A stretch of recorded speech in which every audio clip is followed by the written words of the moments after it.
Assalamualaikum warahmatullahi wabarakatuh. Berjumpa kembali dengan IG Live Anak Berkebutuhan Khusus, podcast Anak Berkebutuhan Khusus di Spotify dan YouTube channel Trigunadi. Nah, jangan lupa like, subscribe, and comment di YouTube channelnya. Nah, buat ayah bunda semuanya, malam ini kita akan membahas tentang bagaimana mengatasi tips dan triknya belajar online pada anak ADHD. Kebetulan minggu ini kita akan membahas seputar ADHD. Dan malam ini kita akan membicarakannya dengan narasumber kita, Ratih Mayang Asri, Senior Case Manager dari Yamed Pamulang. Nah, jangan lupa juga bagi yang menginginkan giveaway berupa paket kemerdekaan, siapkan kembali pertanyaan terbaiknya berhubungan dengan tema malam ini, yaitu tips dan trik menangani problematika anak ADHD belajar online. Dan giveaway-nya berupa paket kemerdekaan, yaitu berupa makanan sehat dari sponsor kita, yaitu Naturalis Indonesia, berupa makanan gluten free dan juga masker merah putih. Oke, coba saya akan undang tamu saya. Sebelumnya saya perkenalkan dulu tamu saya ini.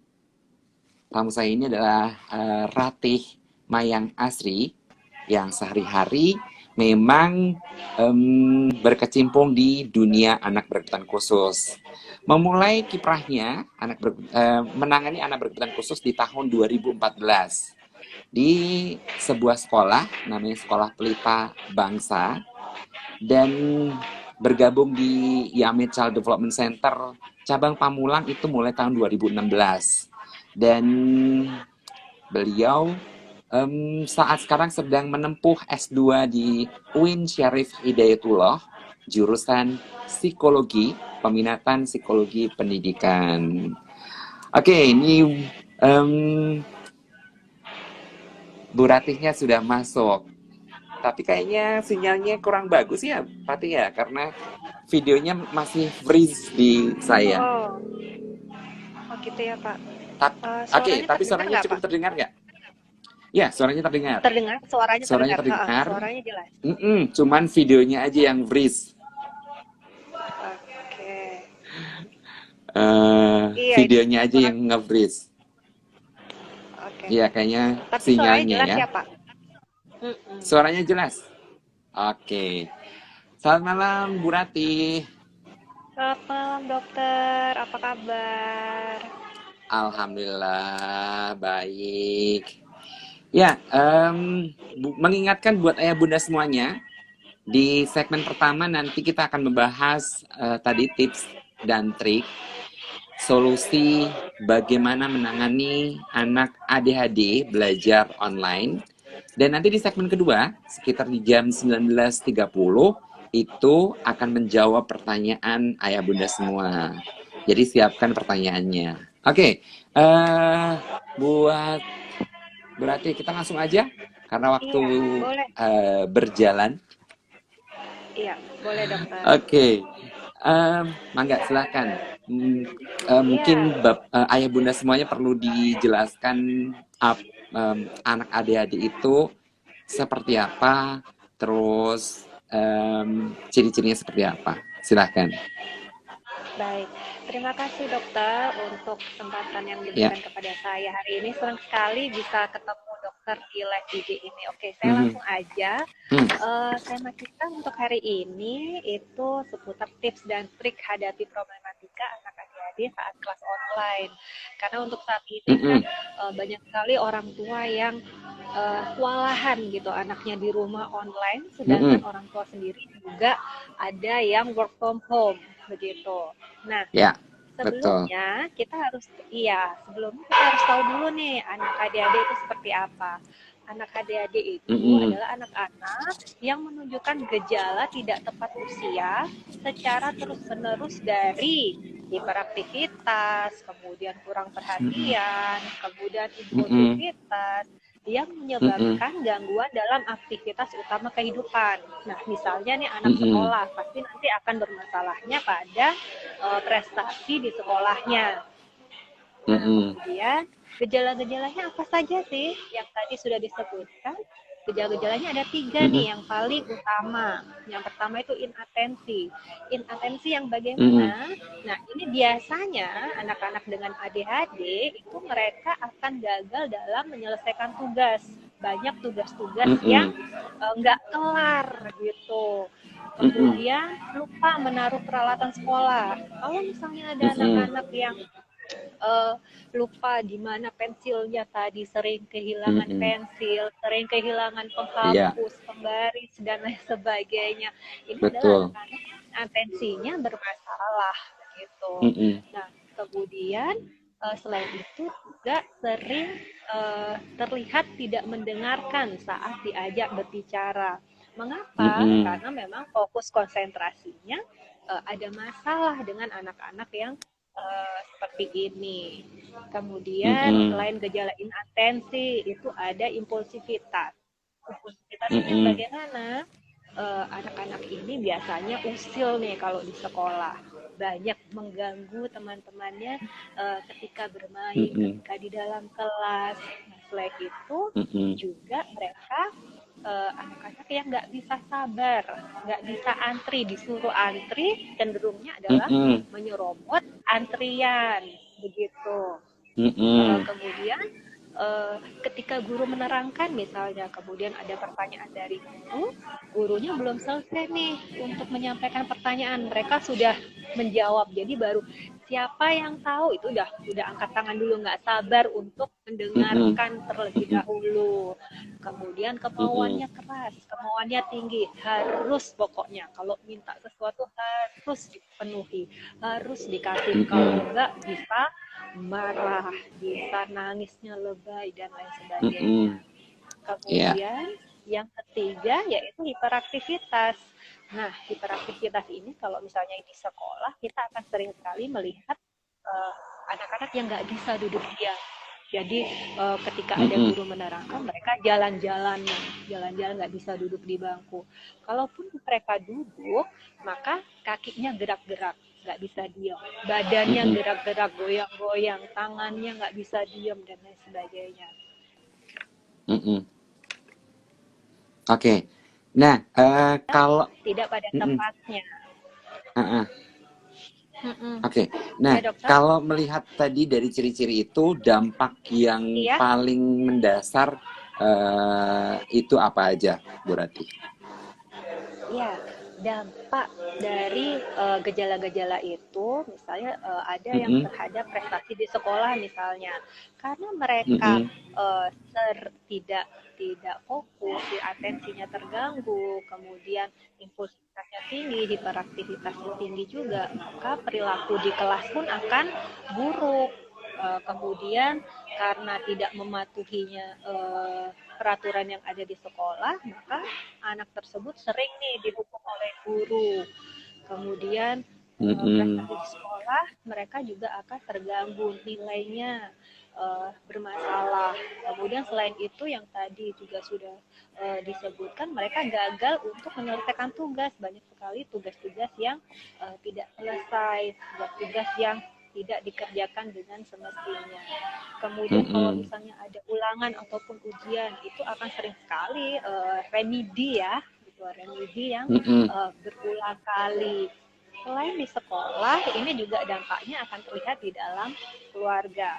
Anak-anak Oke. dengan ADHD, anak-anak dengan ADHD sering sekali juga bermasalah di sekolah. Akhirnya di rumah pun mereka akan stres. Ini aku dibully terus di Mm-mm. sekolah. Di sekolah aku nggak punya teman. Di rumah pun teman-temanku menjauhi aku karena uh, karena si anak ini memang mengganggu, usil dan sebagainya. Akhirnya teman-temannya pada Mm-mm. menjauh. Timbullah stres pada Mm-mm. diri anak. Nah, kemudian Mm-mm. untuk orang tua melihat anak yang seperti ini selalu menjas bahwa anaknya adalah anak-anak nakal. anak-anak yang Mm-mm. bodoh ya, dalam tanda kutip bodoh, kemudian nakal, kemudian nggak bisa diatur, maka Mm-mm. timbullah kekerasan atau child abuse di dalam rumah. Orang tua marahin anaknya dengan emosi yang berlebihan, Mm-mm. kemudian menghukum si anak dengan hukuman yang seharusnya tidak diberikan. Nah, inilah yang Mm-mm. dampak-dampak yang akan terjadi pada anak-anak dengan gangguan ADHD. Gitu. Oke, kalau Dokter. tadi ngelihat dampak-dampak itu ya, jadi sebenarnya poin Mm-mm. kelemahan anak-anak ADHD itu apa aja nih, Bu Rati?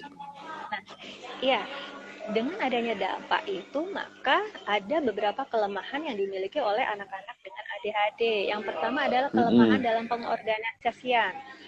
Mm-mm. Pengorganisasiannya. Kelemahan ini akan tampak pada seluruh aspek kehidupan pada si anak. Misalnya yang Mm-mm. pertama, agendanya berantakan, nggak bisa ngatur jadwal. Kemudian Mm-mm. mejanya juga nggak pernah tertata rapi karena Mm-mm. mereka akan sulit untuk mengatur itu. Kemudian mereka akan sulit memperkirakan waktu dalam pengerjaan sesuatu. Misalnya untuk anak-anak yang normal, anak-anak yang reguler, mereka akan tahu dalam 5 soal mereka mampu menyelesaikan dalam waktu 10 menit. Nah, untuk anak-anak Mm-mm. dengan ADHD, mereka tidak mampu memperkirakan ini harus selesai dalam waktu berapa lama. Ini aku harus selesai dalam waktu sekian menit dan sebagainya. Mereka tidak mampu untuk Mm-mm. memperkirakan waktu tersebut. Nah, kemudian Mm-mm. sering kehilangan barang dokter. Jadi yaitu tadi pensilnya suka hilang, nggak tahu kemana. Bahkan misalnya Mm-mm. kaos kaki misalnya di sekolah itu juga sering hilang dan lain sebagainya. Ini Iya. kemudian sulit. Kemudian ada kelemahan daya ingat. Jadi kalau Mm-mm. misalnya daya ingat itu adalah menerima informasi, kemudian dicatat, kemudian diintegrasikan, disimpan dalam otak. Nah, proses penyimpanan Nah, ini, mm-mm. Terutama ini ya Bu ya, proses ternyata ya. terutama pada daya ingat yang jangka pendek ya. Betul, memori jangka Ah, pendeknya. Misalnya mereka menerima iya. informasi nih, nomor telepon misalnya dokter. Mm-mm. Mereka mampu menerima informasi dalam kondisi konsentrasi full. Tapi Mm-mm. mereka akan cepat mudah lupa nih kalau misalnya Mm-mm. konsentrasinya ini terganggu gitu. Jadi Mm-mm. gampang banget lupanya begitu. Nah, bukan hanya dengan jangka pendek, tapi untuk jangka panjangnya pun mereka juga bermasalah. Oleh karenanya Mm-mm. proses yang dihasilkan ini harus berulang kali. Misalnya kalau anak-anak yang reguler untuk penyampaian informasinya 3 sampai 5 kali sudah cukup. Tapi untuk Mm-mm. anak-anak dengan gangguan ADHD ini harus berlipat-lipat 10 sampai 15 kali untuk pengulangan tersebut gitu. Maka Mm-mm. Mm-mm. memang instruksi yang disampaikan untuk anak-anak dengan gangguan ADHD ini nggak bisa kalau misalnya instruksinya sekaligus gitu. Jadi mesti Mm. harus satu persatu gitu untuk penyampaian informasi supaya memorinya itu mampu mengingat dengan baik. Itu dokter. Oke. Ya. Nah, kalau ngelihat tadi tuh ya, segambreng masalahnya tadi tuh. Nah, sebenarnya akhirnya gimana nih gitu kan? Jadi pertanyaannya adalah Hmm. pertanyaan besarnya adalah lah gimana ini kalau online, kalau belajar online Nah, gitu. Gimana tuh? iya.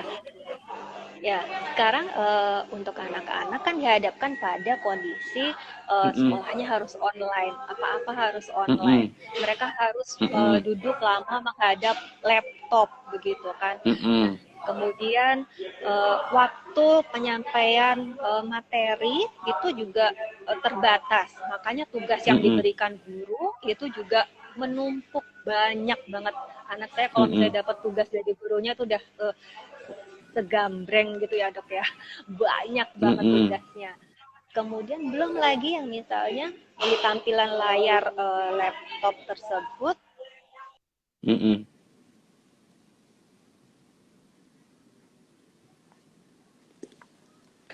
Halo, Bu Rati. Suaranya hilang juga. Halo, Bu Rati. Sepertinya suaranya hilang. Oke, ayah bunda semuanya. nampaknya sinyalnya Bu Ratih mengalami masalah. Refresh ulang gitu ya. Jadi em, permasalahannya pada anak adik-adik tadi, ingat tuh ada 3 ciri yang mendasar sekali dan mengalami masalah. Satu, hiperaktivitasnya. Dua, ya, impulsivitasnya. Impulsif itu kemampuan untuk ngontrol dirinya yang bermasalah gitu ya. Dan yang ketiga adalah inatensinya tadi tuh. Nah, jadi permasalahan terbesar pada anak adik-adik itu adalah kemampuan dalam kontrol. Nah, itu yang menyebabkan masa pandemi ini masa sulit bagi anak dengan adik-adik. Oke, coba saya akan undang kembali Bu Ratihnya.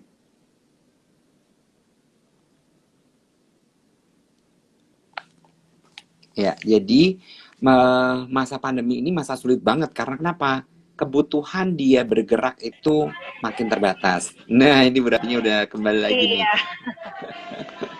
Tapi gambarnya masih Sepertinya belum sinyalnya tampil ya, hilang. dokter? Gambarnya masih freezing, Masih ya? masih freeze. Iya, ini. Ah, Oke. ya, nggak apa-apa. Nggak Lanjut apa-apa ya, lagi dokter? tadi. Iya, Oke, oke. tadi kita Iya, kan lanjut sampai lagi. di Distraksi ya, kalau bagaimana ya tampilan kalau layar. sampai di tadi pembelajaran online gimana tuh untuk anak Iya, adik-adik. Ya. oke. Iya, saya lanjut aja. Kenyataan online-nya adalah misalnya di laptop nih, tampilan layarnya banyak banget dengan teman-temannya Mm-mm. anak-anak yang foto-foto dan lain sebagainya. Itu distraksinya luar biasa untuk anak-anak adik-adik. Nah, belum lagi misalnya guru-guru yang eh, belum mengerti karakteristik anak masing-masing anak. Harus seperti apa memperlakukan anak-anak ini gitu. Ini adalah kenyataan-kenyataan online yang terjadi, maka timbullah masalah. Misalnya anaknya itu bosan, mereka harus duduk Mm-mm. lama diam hadap laptop, bosan banget untuk Mm-mm. anak-anak ini. Karena bosan tersebut, maka tantrum yang terjadi itu juga akan tinggi. Anak-anak marah, Mm-mm. nangis, nggak tahu mesti ngapain dan lain sebagainya. Kemudian tidak bisa duduk tenang di hadapan laptop. Mereka jalan-jalan kemana pada Mm-mm. saat pelajaran berlangsung. Dengan anak-anak yang seperti ini, maka emosi orang tua pun juga akan terlibat di dalam situ gitu. Jadi Mm-mm. orang Betul. tua ikutan marah, orang tua ikutan Mm-mm. apa namanya cuman duduk sini dan sebagainya dari kejauhan tanpa ada bimbingan yang sesuai dengan karakter si anak tersebut, dokter. Begitu. Mm-mm. Ya, Nah, nah kalau melihat tadi masalah-masalah di pembelajaran online tuh ya, berarti ya. So, iya. tips dan triknya seperti apa tuh? Nah, untuk tips dan triknya memang adik-adik ini Mm-mm. perlu beberapa cara ya untuk dalam mengatasinya. Yang Mm-mm. pertama itu ada pre-activity atau daily living. Untuk apa? Untuk Mm-mm. pengurasan tenaganya. Anak-anak adik-adik ini kan full Mm-mm. tenaganya ini kan berlebih. Nah, supaya mereka nanti Mm-mm. mampu mengikuti kegiatan selama 1 hari full, maka mereka perlu pengurasan Mm-mm. tenaga di awalnya. Pengurusan tenaga ini Mm-mm. memang harus apa namanya meliputi ada gross motor, itu bisa misalnya dengan Mm-mm. bermain sepeda terlebih dahulu atau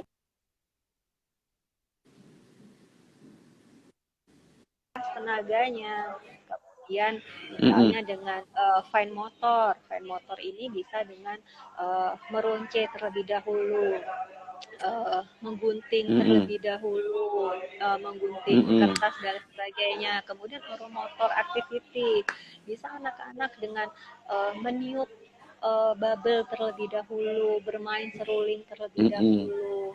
Kemudian untuk verbal kognitifnya itu bisa dengan anak-anak bernyanyi terlebih dahulu dengan orang tua, Mm-mm. kemudian dibacakan cerita dulu, anak-anak kemudian mendengarkan. Ini perlu dilakukan sebelum mereka memulai aktivitas sekolahnya atau online-nya Mm-mm. begitu. Nah, Iya, kemudian betul. aturannya ya aturan di rumah pun harus jelas, dokter. Jadi anak-anak dengan ADHD karena mereka tidak mampu dan mempunyai kelemahan dalam pengorganisasian, maka perlu aturan yang jelas. Seperti misalnya apa yang boleh, apa yang nggak boleh nih. Sebenarnya saya ada tabel dokter, tapi sayang banget nggak bisa kelihatan ya, kayaknya freeze gitu karena ya. freeze videonya ya. Iya. Nggak apa-apa. Nanti tidak apa-apa. Ayah bunda bisa lihat aturan itu dibuat dalam bentuk bergambar di infografis yang saya buat. Ya, jadi aturan itu sudah harus disepakati dulu nih antara anak ADHD dengan orang tuanya. Dan aturan tadi yang disepakati tadi itu harus dalam bentuk visual, dalam bentuk tergambar, tertulis. Karena kalau cuman verbal doang, cuman pakai kuping doang, amblas gitu. Jadi contohnya nanti bisa dilihat di infografis saya kok, gitu. Oke, tadi aturannya seperti apa aja, Bu Rati? Oke, apa yang boleh dan apa yang tidak boleh itu harus ditulis atau untuk harus ditulis. Kalau untuk anak-anak yang belum bisa membaca itu bisa dengan gambar. Jadi ada tabel yang apa yang boleh, apa yang nggak boleh. Di situ misalnya nih rajin belajar, anak-anak harus belajar. Di situ ada tabel yang dicentang gitu. Nah, tabel yang di cross atau disilang adalah gambar malas belajar, misalnya tidur-tiduran apa dan sebagainya seperti itu. Kemudian yang boleh lagi membantu orang tua, ada gambarnya lagi. Ini bisa pakai fotonya anak-anak juga, gitu, membantu orang tua. Yang di cross adalah anak-anak, foto anak yang sedang menangis. Kemudian bermain bersama, kemudian ada gambar anak sedang menekuk, itu di cross juga. Nah, selain tabel do and don't, itu juga ada jadwal sehari-hari. Ini jelas untuk anak-anak dengan ADHD harus ada jadwal sehari-hari mereka supaya tertib. Nah, sama seperti yang tadi, untuk jadwal itu untuk anak-anak yang belum bisa membaca itu harus dengan gambar. Jadi nggak ada alasan kalau belum baca gimana nggak bisa bikin jadwal. Nggak, pasti bisa dengan gambar. Di situ ada gambar jamnya bisa jam analog, kemudian ada di sampingnya gambar jam digital, kemudian di sampingnya foto anak atau gambar dia sedang melakukan. Misalnya jam 6 nih, jam 6, kemudian sampingnya ada anak sedang mandi. Jadi anak itu mandi, foto nih, foto terus gambarnya ditempel di situ, sedang mandi. Kemudian misal jam 7, bawahnya jam 7, kemudian anak sedang makan, fotonya ditempel lagi. Nah, ada baiknya jadwal-jadwal ini ditempel di dinding yang anak itu bisa langsung melihat. Jadi sejajar dengan si anak. Nah, kemudian di atas tabelnya itu bisa kita letakkan jam dinding. Nah, jadi anak-anak sudah langsung bisa lihat tuh jam dindingnya, kemudian jam 6. Orang tua tinggal nih lihat, yuk jam 6 waktunya apa? Kita tinggal nunjuk untuk gambarnya. Mandi. Ayo mandi gitu. Jadwalnya lagi mandi, jadwal mandi. Ayo mandi segera gitu. Jadi mesti harus tertib waktu yang sudah disepakati. Dan untuk pembuatan jadwal itu harus bersama si anak supaya anaknya tahu bagaimana jadwal ini berlangsung. Nah, dokter, selain aturan yang jelas, anak-anak ADHD ini juga harus ada permintaan bersyarat.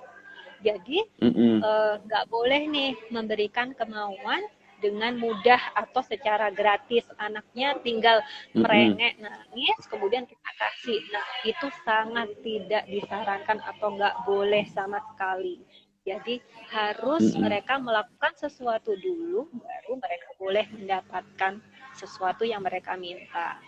Ini pun bisa kita buat misalnya dengan tabel point reward. Nah, point reward ini bisa kita bikin juga tabelnya dalam bentuk gambar. Misalnya anak-anak harus mengumpulkan poin terlebih dahulu sebelum mereka mendapatkan apa yang mereka kemauan. Iya. Betul sekali. Misalnya tabelnya adalah kolom pertama itu kegiatannya. Mereka harus ngapain dulu Mm-mm. nih? Merapikan tempat tidur misalnya. Merapikan tempat tidur itu poinnya berapa? Kemudian kolom selanjutnya nanti jumlah poin. Kemudian kegiatannya misalnya ada lagi merapikan mainan, duduk tenang saat kelas online, kemudian mau makan Mm-mm. sayur, itu semua bisa dijadikan kegiatan-kegiatan untuk mendapatkan poin. Nah, setelah Mm-mm. mereka cukup mendapatkan poin, uh, di kolom selanjutnya adalah ada keterangan jika poin yang terkumpul sekian, misalkan 6 nih, maka mendapatkan. Mm-mm. Nah, bawahnya adalah keinginan si anak, bisa dalam bentuk gambar ataupun tulisan. Misalnya anak ingin ke Mm-mm. Alfa, belanja nih. Oke, kalau misalnya bisa terkumpul poin 6, maka yuk besok hari Sabtu kita boleh ke Alfa, boleh main ke time zone misalnya kalau sudah nggak pandemi ya dokter ya. Tapi Mm-mm. kalau di rumah mungkin bisa diganti Mm-mm. dengan oke, hari Sabtu Minggu boleh ditambahkan jam misalnya dalam menonton TV gitu, karena konsekuensi ada Iya. dua ya dokter, konsekuensi positif dan negatif. Mm-mm. Konsekuensi positif bisa Mm-mm. penambahan fasilitas, bisa juga memberikan apa yang dimau si anak. Jadi misalnya kalau Sabtu Minggu jam Iya, nonton betul. TV-nya hanya 2 jam, jadi boleh ditambahkan 1 jam lagi gitu. Jadi itu Mm-mm. adalah konsekuensi positif untuk anak-anak yang mendapatkan poin reward sesuai dengan uh, tolak ukurnya begitu. Iya. Nah, ya Oke. selain permintaan bersyarat, ada Mm-mm. juga anak-anak ini harus ada guiding atau arahan dari lingkungan. Mm-mm. Kemudian harus ada Iya. role modelnya. Jadi nggak bisa kita cuma Mm-mm. nyuruh anak untuk bertingkah laku baik, tapi nggak ada arahan dari lingkungan, nggak ada Contohnya role gitu ya. modelnya. Betul, nggak ada Mm-mm. contohnya. Harus tertib, tapi Iya. orang tuanya juga nggak tertib di rumah gitu. Nyuruh Mm-mm. rapi, tapi orang tuanya nggak rapi juga. Jadi eh, contoh ini harus diterapkan di rumah juga. Orang tua harus Mm-mm. memberi contoh juga.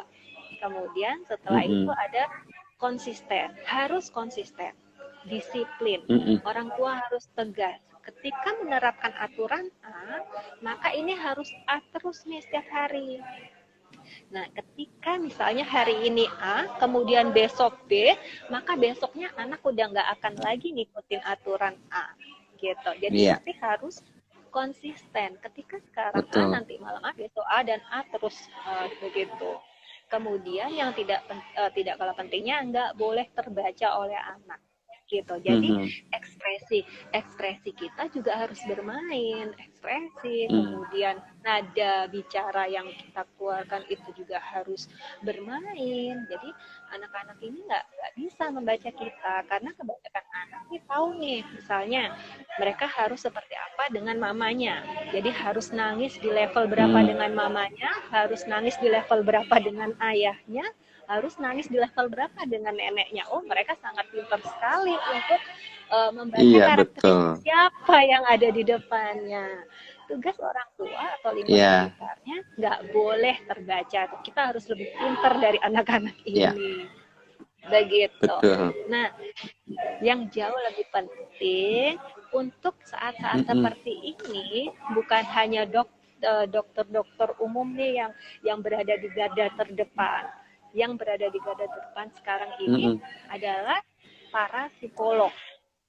Jadi, Mm-mm. libatkan para ahli untuk masa-masa saat ini, berkonsultasi dengan psikolog di tumbuh kembang anak, di klinik tumbuh kembang anak. Ketika di rumah sudah kewalahan, ketika di rumah sudah nggak tahu mesti harus bagaimana, jangan pernah menunda Mm-mm. untuk datang berkonsultasi kepada psikolog gitu. Jangan nunggu masalahnya Iya. jadi besar dulu nih dokter gitu. Jadi ada masalah Mm-mm. sedikit tidak bisa ini, langsung libatkan para ahli, libatkan para psikolog untuk uh, memberikan solusi yang terbaik. Karena kalau enggak, maka itu tadi dampaknya banyak banget. Ada child abuse, ada anak jadi stres, ada ini dan itu dan sebagainya. Jadi Iya. libatkan para psikolog ini. gitu Ya, dokter. oke. Eh, Bu Rati, kita sekarang iya, sudah masuk ke segmen kedua nih. Jadi oh kita ya, nyicil jawab pertanyaan ya. Nah, boleh kita boleh. track ke atas dulu, jawab Heeh. pertanyaan-pertanyaan yang sudah masuk karena banyak eh, pertanyaan yang sudah masuk. Dan bagi ayah bunda semua, silakan ketik pertanyaannya di segmen kedua ini berhubungan dengan tema hari ini, yaitu tips dan trik penanganan belajar online pada anak ADHD. Oke, ini ada pertanyaan dari Ibu Eni Purwitasari. Untuk anak di usia Iya. KBB, kelompok besar, kelompok bermain besar, apakah Mm-mm. bisa diterapkan aturan bergambarnya? Mangga, silakan Iya, Bu Rati. sangat bisa banget Ibu gitu. Jadi untuk anak Mm-mm. kelompok Banget. bermain berat sangat banget. Saya garis bawahin. Banget, Mm-mm. sangat banget bisa. Dan anak-anak akan cenderung misalnya diajak untuk membuat jadwal bergambar ini. Yuk kita bikin Mm-mm. jadwal yuk gitu. Kita bikin jadwal bareng-bareng.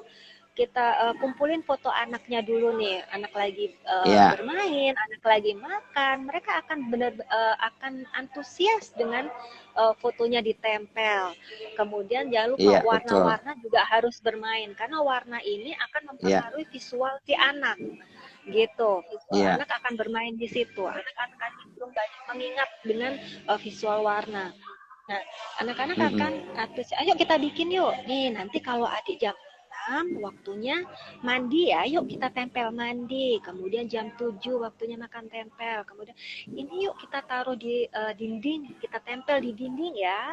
Kemudian kita letakkan jamnya di atas. Anak-anak dengan Mm-mm. usia eh, KBB akan sangat interest, akan sangat antusias dengan itu. Nah, kita tinggal pada saat hari ini kita tinggal mengarahkan aja deh jam berapa tuh dilihat jam 6. Ayo waktunya Mm-mm. apa? Diarahkan mandi, Iya. sarapan dan sebagainya begitu. Oke, Ibu buat Ibu Eni Purwitasari, ingat nih, gunakan handphone ini bisa digunakan untuk foto, memoto Betul. semua kegiatan anak untuk mempersiapkan jadwal yang bergambar tadi. Dan ingat nih, Bu Eni, sejak kapan anak sudah bisa diberikan jadwal bergambar ini adalah sejak usia 2 tahun. Iya. Jadi sebelum usia 2 tahun tetap dikasih jadwal juga. Jadi sebelum usia 2 tahun yang dikasih jadwal si pengasuhnya atau si ibunya. Jadi sebelum usia 2 tahun dikasih jadwal. Jam misalnya contoh jam 7 pagi dibangunkan, jam 7 pagi dimandikan dan seterusnya itu yang dikasih jadwal adalah si pengasuh. Tapi begitu 2 tahun yang dikasih jadwal anaknya. Dan tadi ingat, bergambar pakai gambar boleh, pakai foto boleh. Gitu. Iya. Oke, kita jawab berikutnya lagi Bu Rati. Iya, dokter.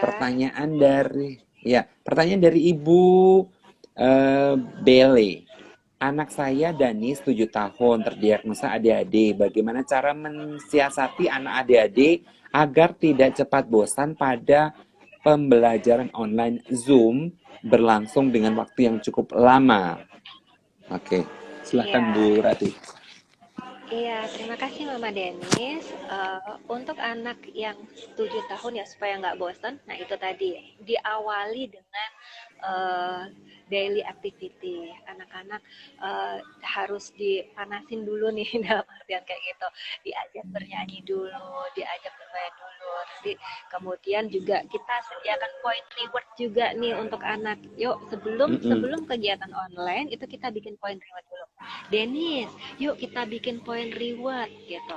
Nih, yuk kegiatannya adalah kalau misalnya Denis duduk tenang saat belajar online, Denis kumpulin poinnya ya sampai sekian. Kalau Denis poinnya sekian, maka nanti deh hari Sabtu sama Minggu Mama ajak atau Denis boleh nonton film ini dan lain sebagainya. Dimotivasi untuk anak-anak mampu duduk tenang. Kemudian kalau misalnya mereka memang ada waktu bosan, misalnya semenit 2 menit. Oke, berikan waktu tersebut untuk anak-anak rileks sejenak, karena nggak bisa langsung kita paksakan full mereka duduk secara tenang, kemudian ngamatin, begitu langsung nggak bisa. Jadi degradasi waktu untuk mereka mampu duduk tenang. Misalnya setengah jam, kemudian setelah itu mereka bisa rileks sejenak. Oke, apa namanya, peregangan dulu nih, peregangan dulu. Mereka boleh jalan dulu sebentar, kemudian balik lagi. Nggak apa-apa, didegradasi pelan-pelan gitu. Jadi nggak bisa langsung dengan waktu yang lama gitu. Memang butuh butuh penyesuaian ya untuk anak-anak, adik-adik nggak bisa langsung dengan sekian waktu yang lama. Begitu dokter.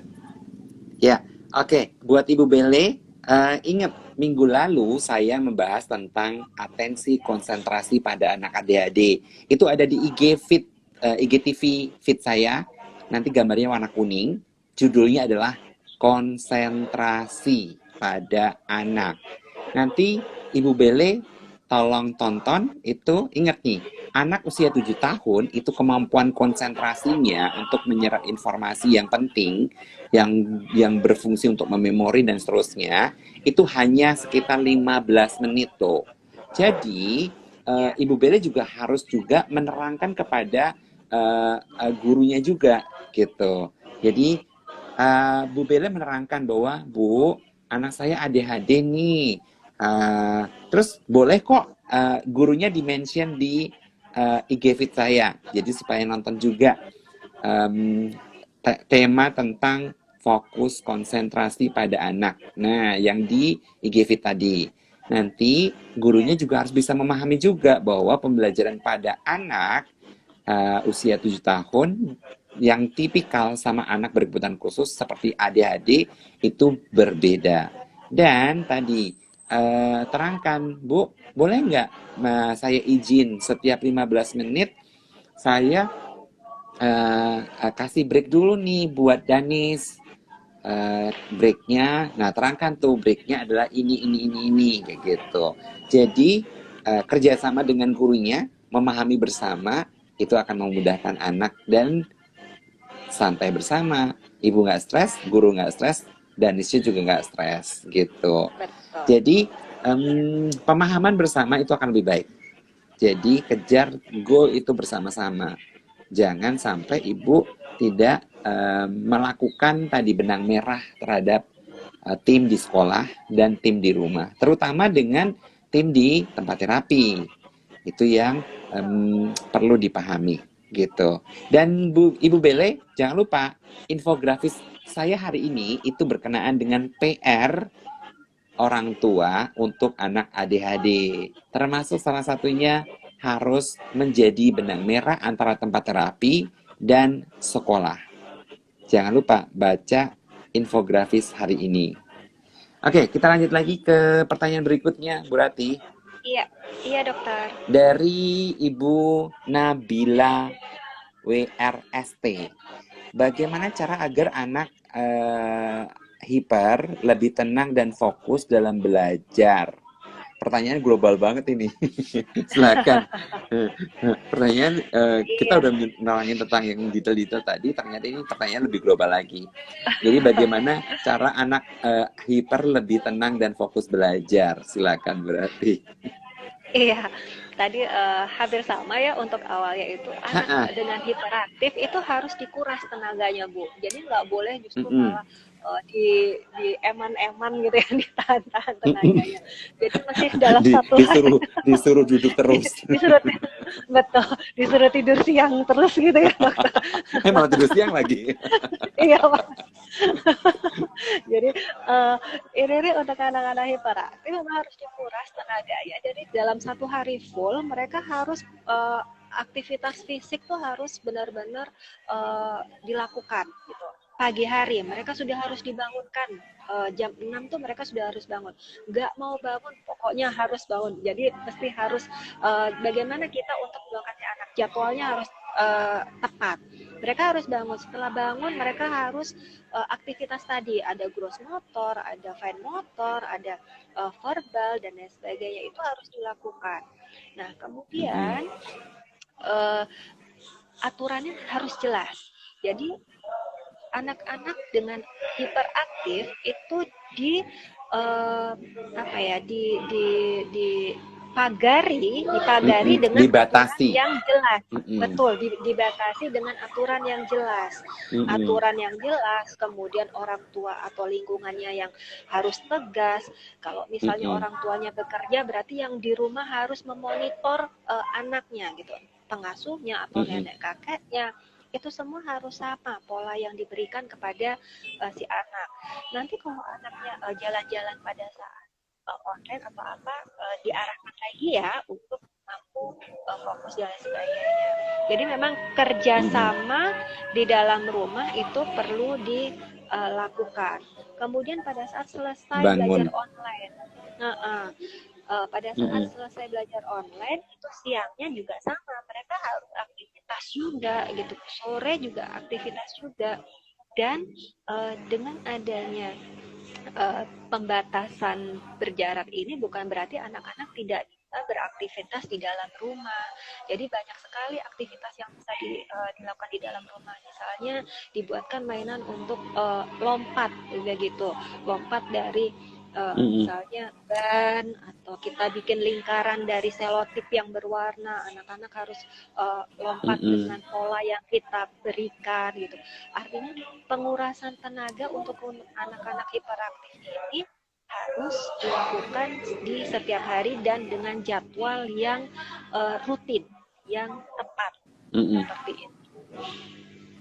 Itu dokter. Oke. Dan untuk Ya, tidur siang lebih mm-mm. baik tidak diberikan, karena Ya. tidur siang itu akan menyimpan tenaga ya dokter ya. Maka besoknya mereka akan Dan lebih hiperaktif.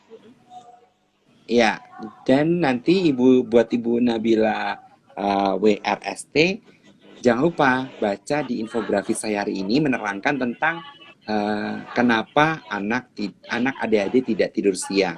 Karena Iya, nanti berhubungan dengan kebutuhan tidurnya justru yang diperlukan adalah di malam hari. Berhubungan dengan betul. melatonin namanya. Hormon melatonin itu adalah hormon tidur di mana fase regenerasi sel saraf dan seterusnya dibutuhkan. Dan yang dibutuhkan adalah tidur malam. Dan sebelum jam 9 sudah tidur. Karena pemaksimalan hormon melatonin tadi antara jam 9 sampai jam 5 pagi. Jadi nanti baca infografis saya di hari ini. Oke, masuk ke pertanyaan berikutnya, Bu Rati. Baik. Iya dokter. Dari Sylvia Zidan. Izin bertanya untuk anak ADHD yang tidak tertarik dengan visual atau gambar dan juga ada masalah pemahaman bahasa bagaimana ya? Bu Sylvia kebetulan tidak menyebutkan usia anaknya. Usianya. Jadi buat ayah bunda semua kalau bertanya tolong diberikan apakah anaknya laki-laki atau perempuan, usianya berapa, dan kemampuannya apa dan ketidakmampuannya apa. Jadi kita bisa membantu untuk menjawabnya. Tapi ini karena tidak dikasih usia, ya anggap aja deh sekitar usia 4 tahun deh berarti. Nih, jadi anak 4 ADHD yang tahun. tidak suka karena masih bermasalah dengan bahasa nggak? Sebenarnya biasanya sekitar usia, kalau bermasalah dengan bahasa sekitar usia 2 tahun, 3 tahun sih sebenarnya. Gitu. Jadi anak tapi kok adik-adik kan pendiagnosanya sekitar usia 4 tahun ya. Jadi ya anggap aja 4 Iya, tahun deh. betul. Karena nggak mungkin 2 tahun dan 3 tahun. Karena kalau 2 tahun tidak mungkin didiagnosa adik-adik. Jadi anggap aja nih anaknya adik-adik usia 4 tahun tidak tertarik dengan gambar atau visual dan juga bermasalah dengan pemahaman bahasa. Ini juga aneh nih, Bu, anak ibu bukan adik-adik itu. Anak adik-adik tidak bakalan memahami bahasa, itu kemungkinan spektrum autisme. Jadi, iya ini aneh nih diagnosanya. Jadi, kemungkinan anak ibu bukan ADHD, kemungkinan anak ibu adalah spektrum autisme karena itu bermasalah dengan pemahaman bahasa. Karena kalau anak Betul. ADHD, dia terapi Mereka paham ya sedikit dokter. aja langsung paham, nggak akan ada bermasalah dengan pemahaman bahasa. gitu. Ya udah anggap aja autis dengan autis dengan anggap aja autis dengan hiperaktivitas mungkin ya, gitu. Oke, jawab aja Bu Rati nih. Anggap aja usianya 4 tahun, autis dengan hiperaktivitas, tidak tertarik dengan gambar dan tidak tertarik dengan, dan mengalami gangguan pemahaman bahasa. Silakan dijawab Bu Rati. Iya, uh, anak tidak tertarik dengan gambar. Anak cenderung memilih nih. Aku nggak suka kalau pakai gambar. Aku nggak suka nih kalau lihat kayak gini dan lain sebagainya. Nah, ini yang apa namanya impulsivitas si anak juga muncul di sini. Jadi nggak mau ngelihat, nggak mau ketika dikasih gambar atau aturan dalam bentuk visual dan sebagainya. Bisa jadi anak ini impulsivitasnya tinggi karena cenderung memilih gitu. Nah, kita harus memberikan pendekatan-pendekatan yang baik juga ke anak. Jadi bukan berarti ketika anak itu nggak suka, lalu kita ya udahlah anakku nggak suka nih kalau lihat gambar, udah aku omongin aja gitu.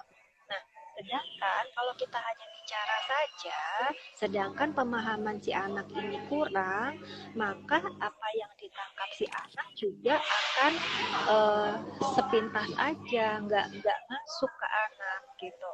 Jadi ada baiknya memang perlahan-lahan tetap diberikan, tapi kita melakukan pendekatannya yang bagus juga. Yuk, diajak duduk dulu, diajak apa namanya bantuannya harus secara full, mereka harus duduk, mereka harus lihat kita menatap, kita nggak boleh ketika berbicara dengan si anak kitanya terlalu tinggi, jadi harus sejajar, mereka harus melihat ke kita. Yang jelas untuk anak-anak seperti ini itu memang harus ada ketegasan atau harus ada aturan dari orang tua, nggak boleh ngikutin si anak. Ketika anak itu nggak mau, tahu nih kalau di apa namanya ketika anak itu nggak mau, mamanya nyerah misalnya, si anak mampu membaca itu. Aku kalau dikasih itu nggak mau aja, aku mungkin sikap nggak mau, aku mungkin sikap menolak, nanti juga mamaku yang akan nyerah atau kalah. Nah, di situ anak membaca nih gimana kita, itu yang nggak boleh. Jadi tetap kita harus memberikan sesuatu yang memang dibutuhkan oleh si anak. Si anak butuh jadwal, ya berarti kita harus berikan. Namun dengan pendekatan yang baik, begitu. Tetap harus dikasih dokter, meskipun anak tersebut terlihat menolak nih, gitu. Jadi supaya impulsivitas si anak ini juga bisa menurun, gitu dokter. Iya, oke. Sebenarnya tapi ini ada keganjilan sih sebenarnya buat Ibu Sylvia Zidan, anak Ibu kemungkinan bukan ADHD karena kalau dilihat dari Ibu menyatakan pertanyaannya seperti ini, kemungkinan kalau yang mengalami pemahaman bahasa itu kalau kemungkinan dua, kalau enggak ASD, Autism Spectrum Disorder, ya atau ID yang mengalami dengan intellectual disability. Jadi dan gini, Bu Sylvia, tolong baca infografis yang saya buat kemarin. Judulnya adalah Serupa Tapi Tak Sama. Jadi, bedanya autis sama ADHD itu apa? Itu sudah saya buatkan. Jadi Ibu nanti tinggal matching-matchingin tuh. Gitu. Karena banyak yang salah diagnosa. Salah diagnosa fatal akibatnya karena salah arah penanganannya, arah terapinya. Karena beda goalnya. Goalnya hiperaktivitas adalah inhibisi atau kontrol diri. Goalnya autis adalah tadi, bagaimana dia memahami bahasa, bagaimana dia melakukan kemampuan dia inisiasi komunikasi. Jadi berbeda. Jadi nanti takutnya salah arah, sayang waktunya anak kebuang. Nanti hasil terapinya juga tidak maksimal gitu ya. Jadi mohon evaluasi kembali dan pastikan asesmen ke tempat yang mengerti tentang anak berkebutuhan khusus. Kalau tidak mengerti ya mohon maklum lah. Jadi salah tempat mendiagnosa. Oke. Pertanyaan Ya, berikutnya dari Ibu Andriani Dini. Anak saya ya. usia 2,2 bulan. Diagnosanya adalah autis ringan. Saya terapi Diamed Cikampek. Anak saya barusan alhamdulillah sudah bisa mengikuti bilang mamam berulang-ulang. Nah, jadi alhamdulillah banget ya Bu ya, Bu Andriani Dini, Iya, karena memang kalau kalau memang terapinya benar itu progresnya cepat gitu.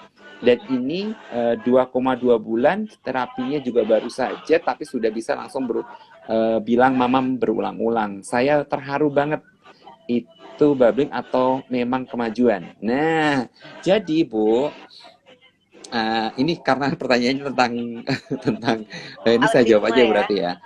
Iya, boleh Oke. dokter. Jadi, jadi Bu, memang fasenya adalah ingat di dalam terapi anak dengan spektrum autisme itu adalah fase perkembangan bahasanya dilewati. Salah satunya adalah fase echoic gitu. Echoic itu dimunculkan kalau di Yamed Cikampek kan Ibu tahu tuh bahwa akan dilakukan dengan cara imitasi atau meniru.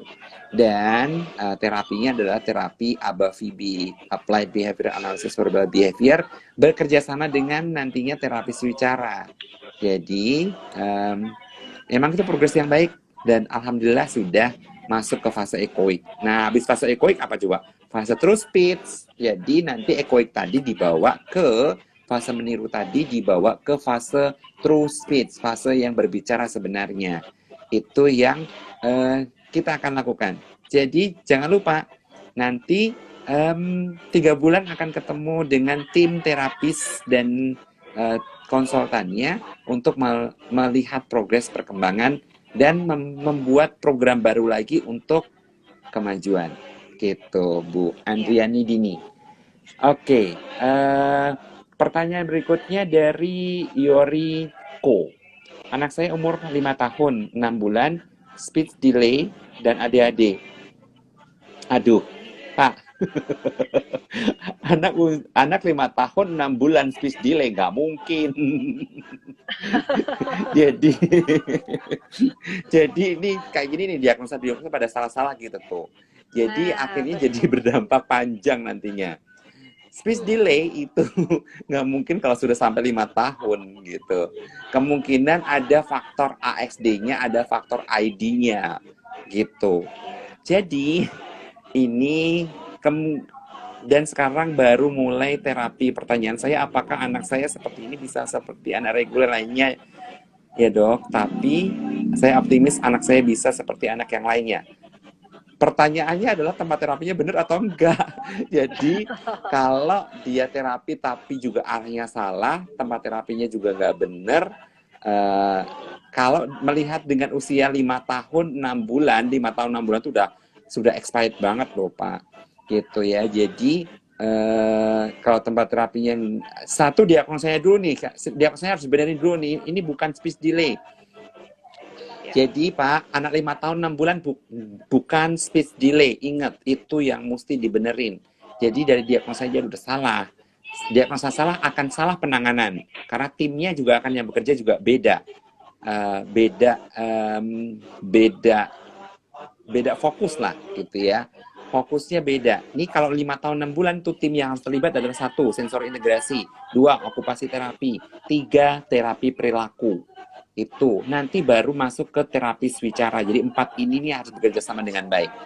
Jadi goalnya itu tergantung dari diagnosa awal dulu. Jadi nanti diagnosa dibenarin dulu.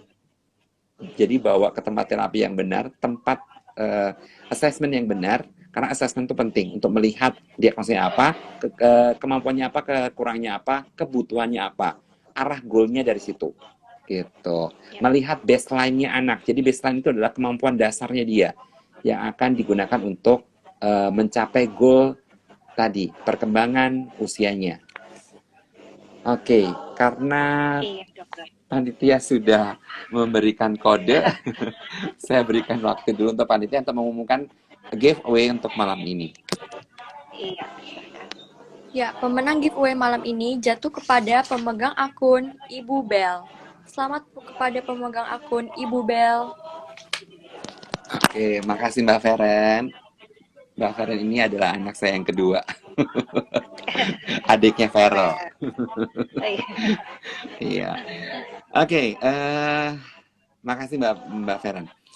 Nah, pemenang giveaway malam ini adalah Ibu Bel, di mana nanti habis ini Ibu Bel silahkan DM direct message ke Instagram Yamet.Cilandak karena pengiriman giveaway dilakukan oleh Yamet Cilandak, Yamet Pusat. Nah, jangan lupa DM-nya adalah nama lengkap, alamat lengkap, dan nomor handphone. Karena nanti giveaway-nya akan dikirimkan lewat JNE. Oke, selamat buat Ibu Bel atas giveaway-nya. Giveaway berupa paket kemerdekaan, yaitu makanan sehat dari sponsor kita, Naturalis Indonesia, dan masker merah putih. Oke, karena waktu yang terbatas, mohon maaf ayah bunda semuanya tidak bisa menjawab semua pertanyaan, tapi jangan khawatir, besok itu masih kita akan live Instagram kembali dengan okupasi terapi senior dari Yamet Semarang membahas tentang refleks primitif. Jadi apa itu refleks primitif? Besok kita akan bahas. Dan Bu Ratih, silakan pesan-pesan buat ayah bunda semuanya. Iya, dengan kondisi sekolah dari rumah atau kondisi online, maka komunikasi di dalam rumah harus terjalin dengan baik. Bukan hanya di rumah, tapi komunikasi orang tua dengan guru juga harus lebih baik. Dan jangan lupa, libatkan para ahli di dalamnya, libatkan para psikolog. Jangan lupa selalu berkonsultasi dengan psikolog atau dokter di tumbuh kembang. Di mana klinik tumbuh kembangnya ya tentu saja di Yamet ya, kalau supaya anaknya mampu tumbuh dengan maksimal, karena tadi kesalahan diagnosa akan sangat berpengaruh pada penanganan si anak begitu. Oke, Bu Ratih, terima kasih sekali atas waktunya. Iya, terima kasih dokter. Senang terima sekali kasih banget bisa ya. Iya, Dan sama-sama. nanti lain waktu kita akan IG live lagi ya. Siap, insya Allah siap. Oke. Ya, terima kasih atas waktunya. Buat para ayah bunda semuanya jangan lupa ya, terima kasih. Jadi buat para ayah bunda semuanya di rumah, jangan lupa bila ketinggalan IG live tema yang hari ini, yaitu tips dan trik bagaimana penanganan problematik anak adik-adik belajar online, bisa dilihat di IG saya @t_gunadi, dan jangan lupa bisa juga dilihat di YouTube channel Tri Spasi Gunadi, dan juga bisa disimak di Spotify podcast anak berkebutuhan khusus. Oke, Bu Ratih, kita pamit semua undur dari ayah bunda. Terima kasih semua.